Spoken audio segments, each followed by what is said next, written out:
자, 이제 80세라 잡고 80세이신 분이 65년 된 친구와 의절하고 이런 마음에서 시간이 지나면 해결될까요? 이런 질문을 주셨는데 우리의 인연은 영원하지 않아요? 조금 전에 말씀드렸듯이 연생법이에요. 연생법. 연생법이라는 것은 무엇이냐 하면 인연으로 인해서 생겨나는 법이라는 거예요. 자, 여기서 연이란 말이 있습니다. 인은 밑골에서 나를 의미합니다. 연은 주변 또는 지인을 의미해요. 또는 여러 가지가 될 수 있겠죠. 여러분이 강아지를 키우시면 강아지가 연이에요. 여러분이 남편을 만나면 남편이 연이고요. 여러분이 자식을 만나면 자식이 연이에요. 그러면 인이 뭐예요? 나란 말이죠. 나. 식물로 얘기하면 인이 씨앗이고 본성, 나라는 존재고, 연은 땅, 물, 비, 태양, 공기 이런 걸 연이라고 해요. 그런데 인생 자체가 연생법이라고 했잖아요. 연으로 생겨난다는 거예요. 인연법하고는 또 달라요. 연생법. 이게 또다시 풀이하자면 연이라는 것이 주변의 모든 펼쳐지는 재행들, 재법들을 연이라고 해요. 그러니까 내가 지금 살아가면서 주변에 일어나는 모든 것들, 여러분이 인이고 저는 연이에요. 제가 봤을 때는 제가 인이고 여러분이 연이죠. 이게 연생법이에요. 자, 그런데 65년 된 친구, 이거는 연이잖아요. 65년 동안 이 친구를 바라본 사람은 누구예요? 나란 말이에요. 그러니까 나가 인이고 친구 65년 된 친구가 연이에요. 그래서 이게 친구가 의해서 뭔가 생겨나는 거예요. 이게 연생이에요. 자, 나로 인해서 태어난 거 인연법이라고 할 수 있고, 연생법은 주변의 환경을 통해서 뭔가 바뀌는 걸 연생법이라고 할 수 있어요. 여러분이 제 앞에 지금 수백 분이 앉아 있단 말이죠. 이 유튜브라는 공간에 제가 지금 여러분과 강의를 하고 있어요. 마음 강의를 하고 있어요. 명상 강의. 근데 제가 지금 학장이 될 수 있는 이유는 유튜브라는 연이 있고 또 하나의 연이 있죠. 여러분이 저를 바라보고 있는 연이 있기 때문이에요. 여러분이 없으면 내 혼자 떠드는 거예요. 귀천명상 대학이 없으면 이게 실시간 대학 수업이 아니라 그냥 혼자 떠드는 것밖에 안 되는 거예요.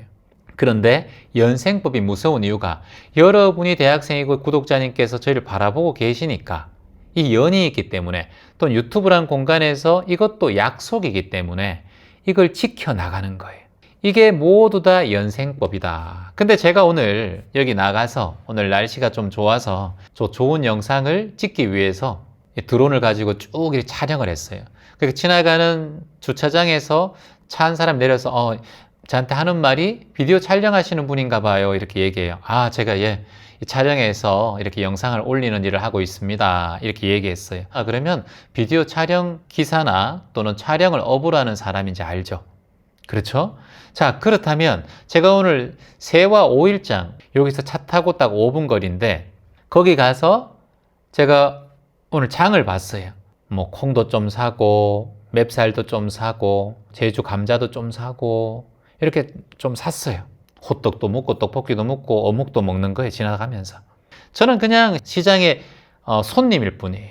연이 어디 갔어요? 연이 뭐예요? 시장 바닥에 있을 때는 인이 바뀌어버려요. 인이 나잖아.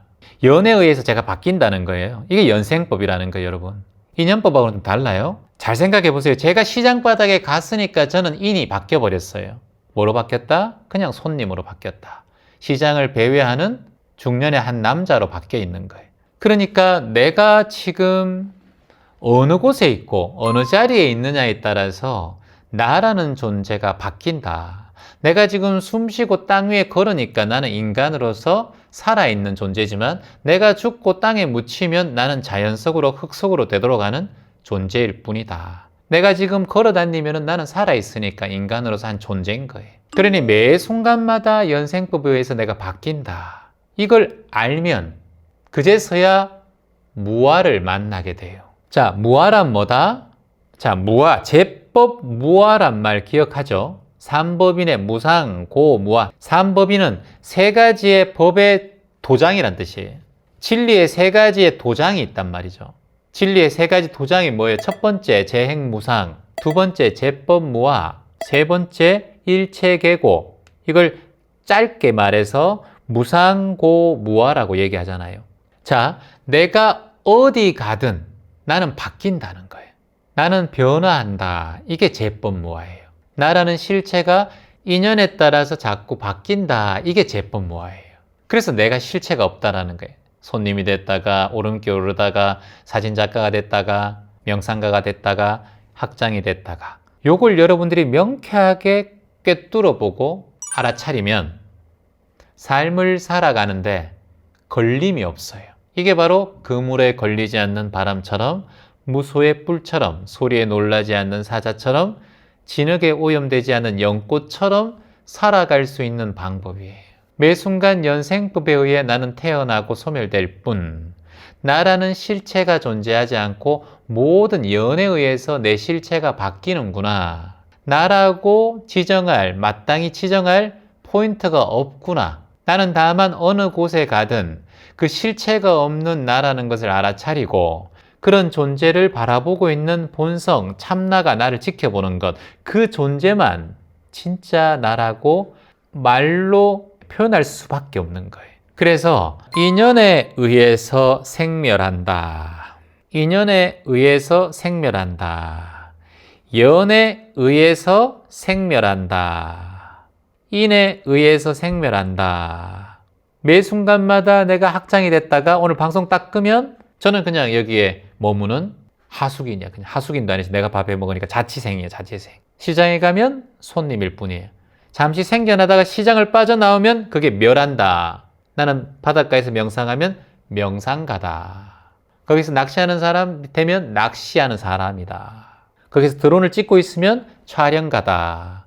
그래서 인연에 따라 생멸한다. 또는 연에 따라 생멸한다. 그래서 살아가면서 우리는 보통 돈을 벌고 싶어하고 부자가 되고 싶어하고 성공하고 싶어하고 또는 인기가 많아지고 싶어해요. 그게 보통 우리의 꿈이지 않습니까? 그런데 여러분, 인생에는 두 가지의 길이 있다는 거예요. 첫 번째 길은 이익을 추구하는 길 또는 영리를 추구하는 길이 첫 번째 길입니다. 장사를 하고 자식을 키우고 자식이 잘 되기를 바라고, 그리고 내 몸이 건강해지길 바라고, 돈을 벌기를 바라고, 인기가 많아지길 바라고, 병이 없길 바라고, 성공하길 바라고, 이 모든 걸 한마디로 이익이라는 표현을 쓸 수 있어요. 사업은 영리라고 표현을 쓸 수 있고, 인간은 딱 살아가는 딱 인생엔 두 가지 길밖에 없습니다. 이익을 바라는 길, 두 번째 길은 대자유를 얻는 길이에요. 그 갈로에서 평온의 길이라고 하셔야 돼요. 여러분께서 이 삶을 살아가면서 이익을 바라는 길을 가느냐 또는 대자유의 길을 가느냐, 여기서 판단을 하셔야 되는데, 저는 여기서 치우치지 마라, 중도의 길을 가시라고 말씀드리고 싶어요. 나는 무조건 대자유의 길을 가겠다. 여러분들이 출가하신 분들도 아니고 목사님, 신부님도 아닌데 생활선수행자라고 표현해요. 우리를 생활선수행자, 생활을 하면서 선, 고요, 선정을 수행하는 사람들, 생활선수행자. 근데 그러면서 이익을 추구하지 마라, 이거는 말이 안 되죠. 그러니까 하지만 거기에 치우쳐서 힘든 경우가 빠르게 나타납니다. 그러니까 절대 거기에 치우치고 집착하면 안 된다. 자, 두 번째 길은 대자유를 얻는 길이에요. 갈로에서 평온의 길이라고 표현드렸어요. 대자유를 얻는 길이 지금 여러분과 제가 공부하고 있는 길입니다. 제가 추측하건대 90% 이상입니다. 다 이익과 영리를 추구해요.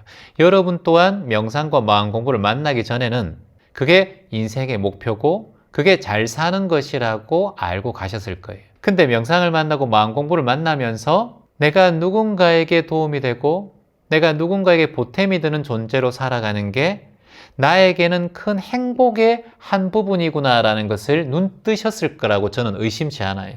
그래서 여러분들이 거리에서 모금을 하고 쓰레기를 줍고 지구 반대편에 있는 존재들을 위해서 기도할 수 있는 거예요. 그런데 나누고 봉사하고 베풀면 내가 건강해지고 내 마음이 편하고 내가 삶을 살아가는데 더 마음이 좋기 때문에 하시라는 거지, 그게 복을 받고 내가 뭔가를 얻기 위해서 하는 게 아니에요. 지나가다가 할머니가 무거운 짐 들고 가면 그걸 내가 할머니 제가 좀 들어드릴게요 하면 내가 기분 좋은 거예요. 엘리베이터를 띄우는 사람 잠시 잡아주면 아유 감사합니다, 잡아주셔서 감사합니다 하면 내가 기분 좋은 거예요. 그 사람을 도와주는 게 아닙니다.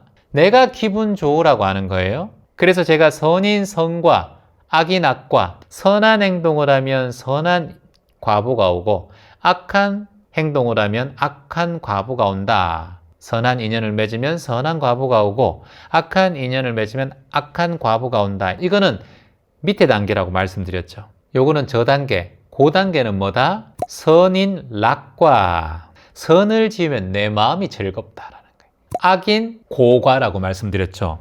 고통이 온다는 거예요. 괴로움이. 악을 지으면 고통이 찾아온다.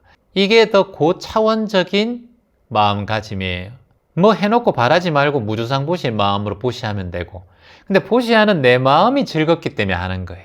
봉사하고 나면 깨끗이 청소하고 나면은, 여기 해양 쓰레기 많으면 죽고 나면은 내 마음이 청소된 것 같아서 기분 좋은 거예요.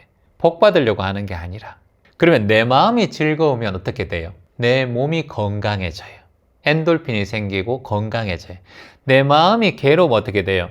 내 몸에 암덩어리가 자라고 호르몬의 불균형, 스트레스 지수, 코티솔 호르몬 증가, 고통스러운 마음이 자꾸 생겨요. 건강에 치명적인 상황이 생깁니다.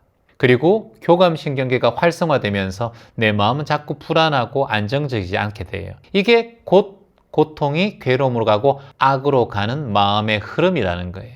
그래서 인생에는 두 가지 길이 있다. 이익을 추구하는 길이냐, 대자유를 만나는 길이냐. 여러분께서는 이익은 우리가 많이 추구하고 하신 대로 하시되 살아가면서 대자유에 이르는 길, 요게 리꼴에서 해탈이라고 표현하는 거예요. 두 글자로. 그리고 고통이 없는 길, 요걸 리꼴에서 열반이라고 표현하는 거예요. 자, 그래서 인생의 두 길 중에서 중도의 길을 잘 지켜가자. 이익도 추구하고 내 즐거움도 추구하고, 이해되시죠? 돈도 버시고요. 그 돈 벌어서 좋은 일 하시면 되고요. 맛있는 것도 드시고 좀 남으면 나누면 되는 것이고, 그 두 번째, 마음 공부하고 정진 공부하는 거는 꼭 같이 해 나가야 돈을 벌든 인기가 있든 인기가 없든 돈을 못 벌든 가난하든 부자든 병이 있든 병이 없든 나는 희망의 존재로 살아갈 수 있다. 이걸 마음속 깊이 간직하시기를 희망합니다.